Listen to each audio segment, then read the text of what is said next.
Welcome to the next project. This is episode 7 of my long running series of my GGBO 21 build along project, Gretsch inspired challenge build to myself.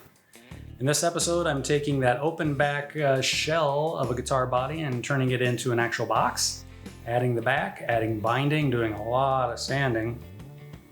I'll skip over a lot of that. Then we're going to add color. I'm using trans tint dyes. I'm using a red, bright red, lemon yellow, and an orange to come up with something like this. I'm calling it electric orange. It's a little bit Reverend Horton Heat, perhaps, or maybe Brian Setzer. I don't know. Who else plays a bright orange guitar? Let me know. This has a couple coats of an automotive urethane clear on it. It's a PPG sub-brand of clear. This will all get sanded down to get rid of the bumps and bugs and everything else that are in it. And then it will get a finish, 2 or 3 coats of clear, and then sanded and buffed. So it's getting pretty close. And I like the contrast. I like the dark sides with the bright top and back. It's getting close, looking good. Let's get right after it as we start the next project. All the little bits and pieces that need to be done before you can glue something together. Well, the covers on the back of this guitar were some of those little bits and pieces. I had messed around, did a bunch of experimenting with some magnets, thinking that would be cool to have the covers held on by the invisible power of magnetism. But the more I messed with them, the more I realized you can actually knock covers off that are just stuck on with magnets. And I tried a number of different size magnets. Then I started wondering if somebody were to be on stage bouncing all around and, not that they twirl a guitar or anything, but would a cover potentially come off? Or, could it get snagged on a piece of clothing or a belt buckle? I guess a belt buckle would be a piece of clothing to a degree. Anyway, those aren't my concerns, but they are concerns. So I just went old school and used some screws.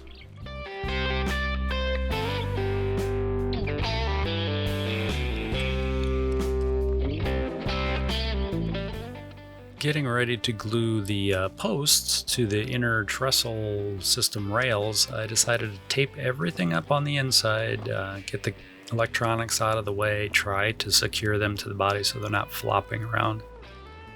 Cover up the holes so when I do spray sealer and clear coat on this, I don't have a bunch of fog getting in there and making it look ugly. I used Tight Bond again to glue the posts or piers to the rails. Here I'm sticking them onto the back of the guitar. And I added a water slide decal. So in 20 years when I look at this, I can go, oh yeah, I know it. Here we go. We're getting Tight Bond smeared onto the kerfing and the neck block and things. Sandwiching the back cover onto the upper shell of the body and using a bunch of spindle clamps. I made these, probably about a year ago already, and they've been hidden in a box waiting for their moment to shine. So I left them on overnight, added a couple extra clamps. We'll see here, I have a great big welding clamp that I decided to run in from the back, and just a C-clamp. After an overnight dry time, which was plenty, I peeled off the tape and we've got a guitar.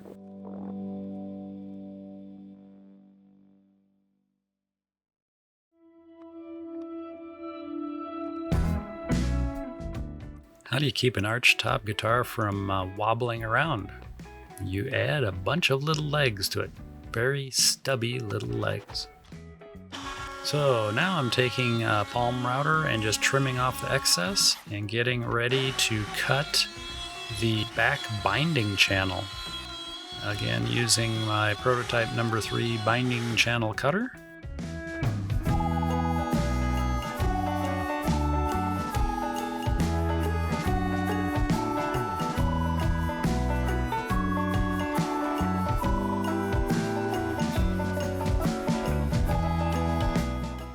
This is almost an instant replay.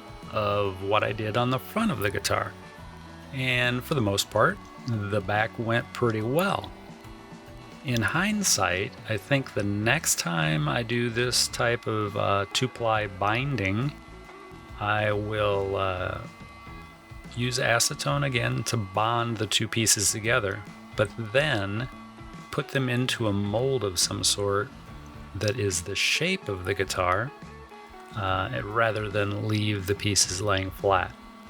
I did something similar to that on a Harley Benton T-style mod project I did, and with the binding forced to the shape of the body, it made it really easy to apply. This was a bit more work.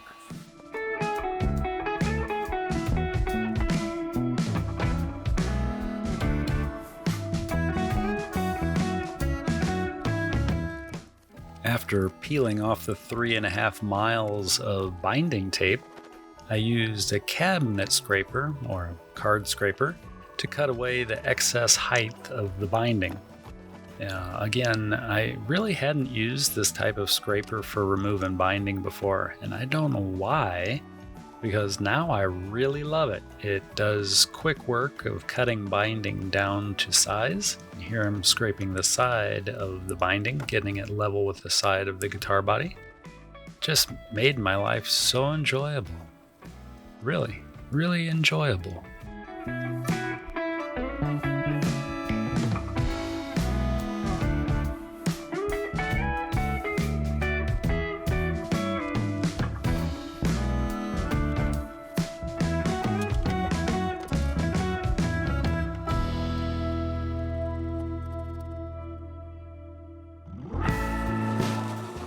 Doing a little bit of my favorite task, and that is sanding, and using one of my favorite tools too, one of those handheld oscillating sanders. That thing really does kind of torture my wrist and my elbow. Honestly, it's not the sander's fault. It's things I did to my body 30 years ago that are the problem. A little more sanding, hit the top and the back with 220, then 320 grit paper. Getting it all nice and smooth, getting rid of the weird fuzzies, giving it a blast of air, and taking a good look at the finished product. It's kind of a cross between a spruce style grain and a figured maple, but it's neither. It's ANIGRE, I believe.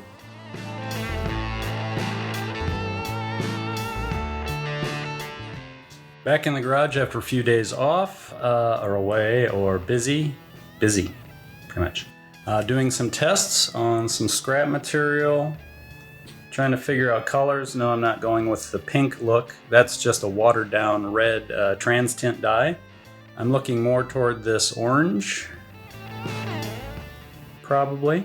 And over the top of this area, I've got some, I can't believe it's not lacquer grain filler sealer, which I used on, I think, on my 2020 GGBO project.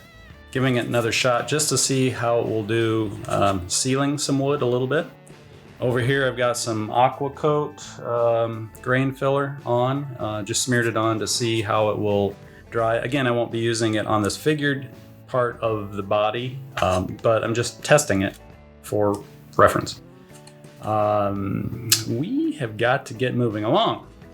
I got to get this project wrapped up because I just found out my rent went way up, and I'll probably be moving again. I may never get this project done. Let's continue the next project.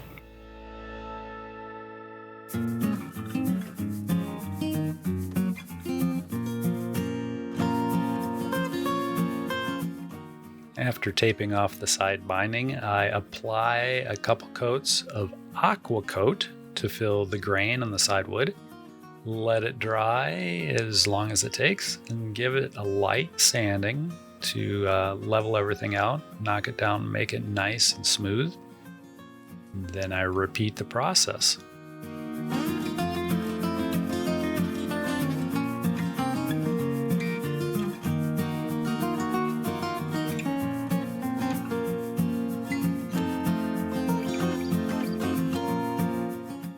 More quick taping involved, and this is just disposable quick work, and it's to protect the top and the back as I will be applying some clear coat to the sides to help seal in that dark colored wood where I just applied the aqua coat. Mixing up a little bit of automotive clear coat, taking it to my great wilderness spray booth and killing some mosquitoes, I think. That looks pretty good.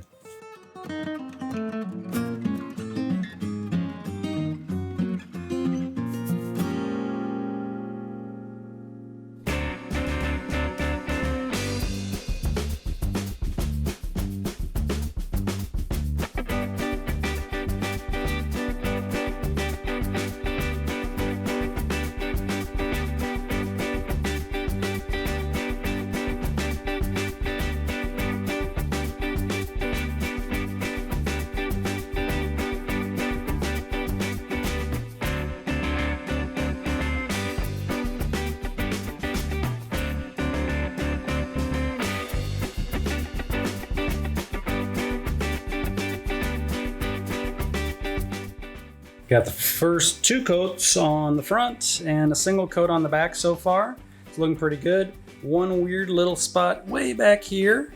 Looks like there's a chip in the veneer and must be clear through the veneer into the glue in between the veneers. So it's not taking stain, it's right at the binding. So I have to figure out how to fix that a little bit later. The back's looking really good other than having a fly stuck in it at the moment, but that'll dust off. I am going for orange, but right now it's pretty much just a red, which is looking good. No glue seam at the book match, so I'm very happy about that. Looks good all the way around the binding. Happy about that. I do want orange though, and I'm going to follow this up with a yellow. It's either lemon yellow or bright yellow. I don't remember which they call it. Which red and yellow typically mean orange, but I didn't like the orange that I got doing red and then yellow. So I'm going to do red and yellow, followed by an actual orange, just to complicate the process. And well, I don't know what it's going to look like when it's done, but I hope it'll be okay. So let's keep it going with the next project.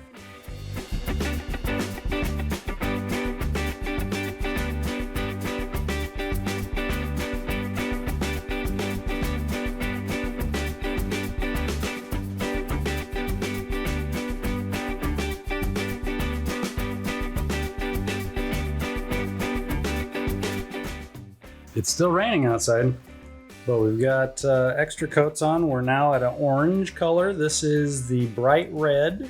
2 passes of that, 2 coats of that, and then 1 pass of the lemon yellow, bright yellow. Why don't I look at what it is? It's a bright yellow at any rate. So we definitely have an orange going, which is okay.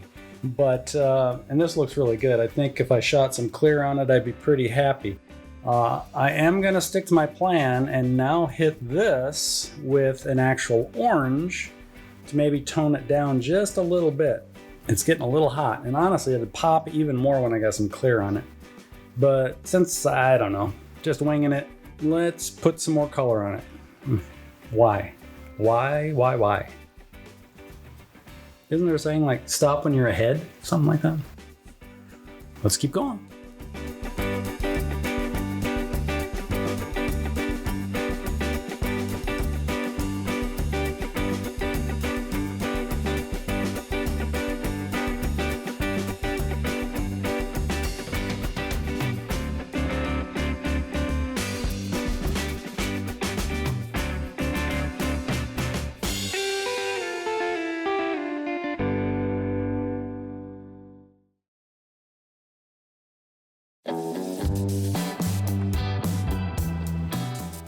Shooting some automotive clear coat on the top and the back.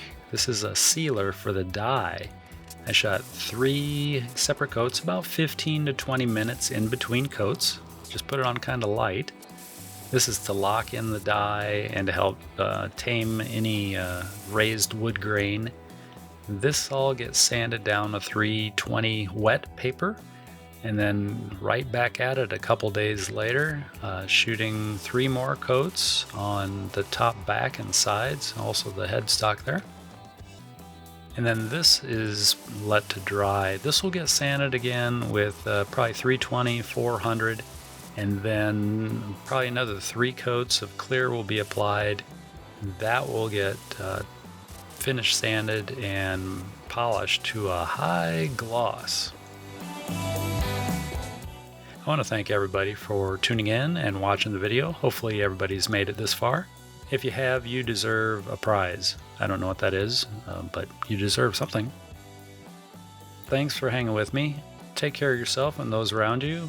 Ring the bell, hit the thumbs up, leave some comments for me. And until next time, take care.